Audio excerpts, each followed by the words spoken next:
Hello boys and girls, welcome to my channel, I'm for Classic and welcome to BenchART. So for today, what I have in here to try out it is Kingdom Hearts 3 on my GTX 1650 Super. This game is developed by Square Enix and it is using Unreal Engine 4.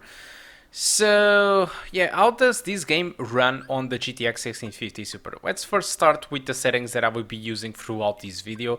So 1080p, alright, and maximum settings. Good news, right? Yeah, it seems so. But let's take a look on the requirements, shall we, to see if this matches what we are thinking about. So yeah, recommended settings. These guys recommend a Ryzen 3 from the 3000 generation, 8 gigs of RAM, and an Nvidia GTX 1070. So the 1070, it is superior to the 1650 Super that we have in here. Not by much, but it is still superior. So at 1080p, during my test case, I was able to get above 60 frames per second pretty much all the time. The minimum frames, it was below 60, but the 1% low, it was 64, so good experience overall. But at 1440p, if you do want to target 60 frames per second, it is not possible. Alright, possibly at median settings, you can get that frame rate for the most part, being above 60, but there are a lot of moments where the game will drop below 60. So if you want to target 60 frames per second at 1440p, median settings it is the best choice, but if you want to target 30 frames per second, just go with maximum settings at 1440p. Keep in mind that the difference in performance for me between maximum settings and the high settings are just almost non-existent. The only difference that I've noticed the most, it was between high settings and median. Keep in mind that I didn't try the low settings on this game, so I can't really pronounce how different can it be graphically and performance wise.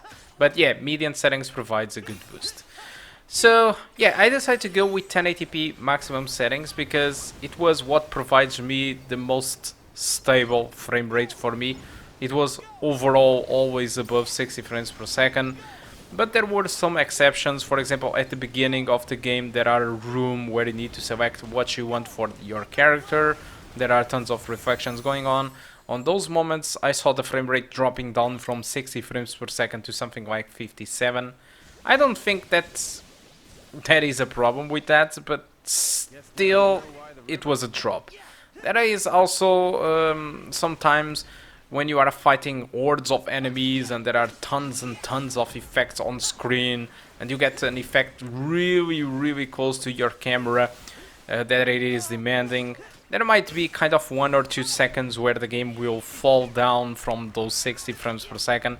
But apart from that, the entire experience of the game so far that I did play throughout 1 hour, it was above 60. And I did select this specific scenario because it contains water, grass. It was considerably much more demanding than the other scenarios that I got at the beginning of the game, except for the one that you choose what you want for your character that I did told you.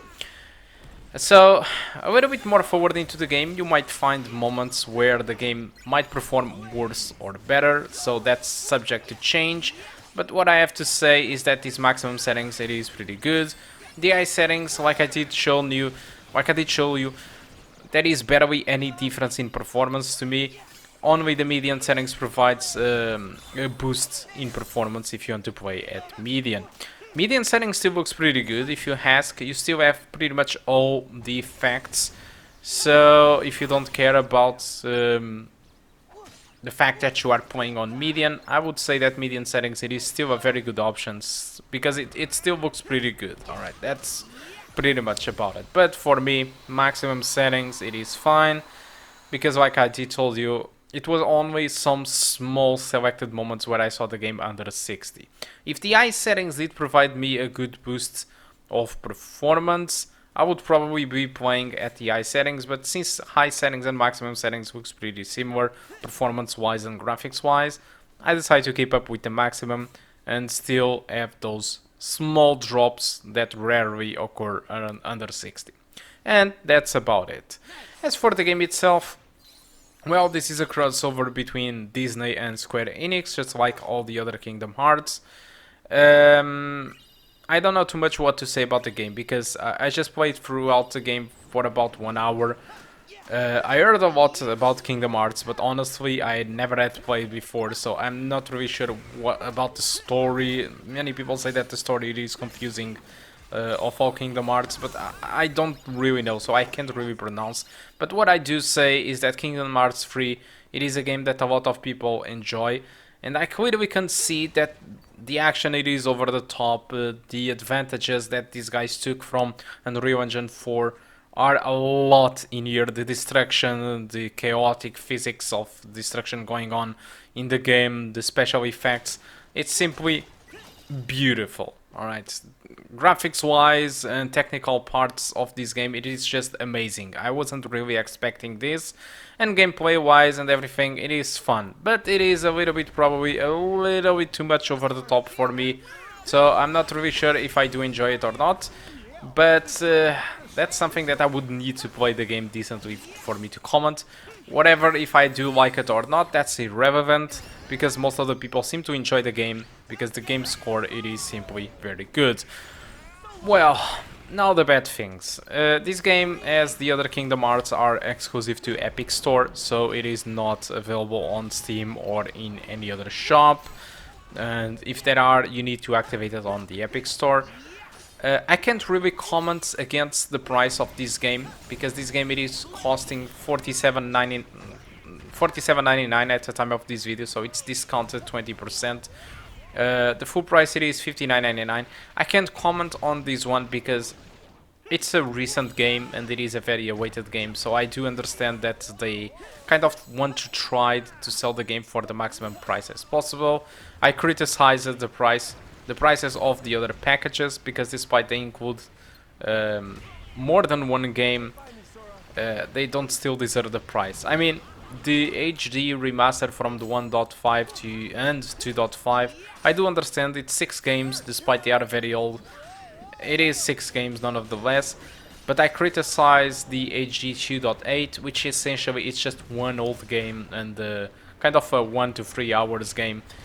Costing the same price as Kingdom Hearts 3, so it doesn't make sense. So for me, Kingdom Hearts 3 price, it actually makes sense. It could be cheaper, just like it happens with the Yakuza series and Sega, but it isn't. But I can't really criticize the fact that they are trying to bank from the PC gamers the fact that this wasn't really available on the PC until now. So guys, I think that's all that I want to talk about Kingdom Hearts 3. Hope you keep enjoying the rest of the video, and I do hope to see you soon. Goodbye.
How about we check out what's down there? Come on!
This sure does feel awfully familiar. Yeah, just like before.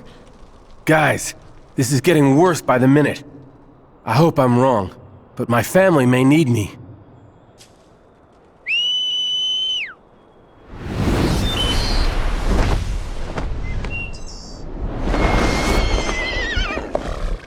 Sora, I'm gonna fly ahead. You've been a big help, but leave the rest to me.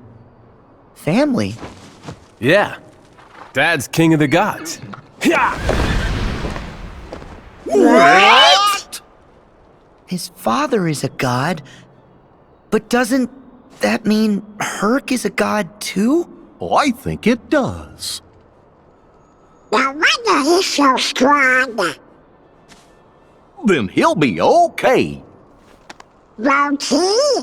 No, Organization 13's here. He'll need our help. Good point. We gotta go. Cause he was never quit. Huh.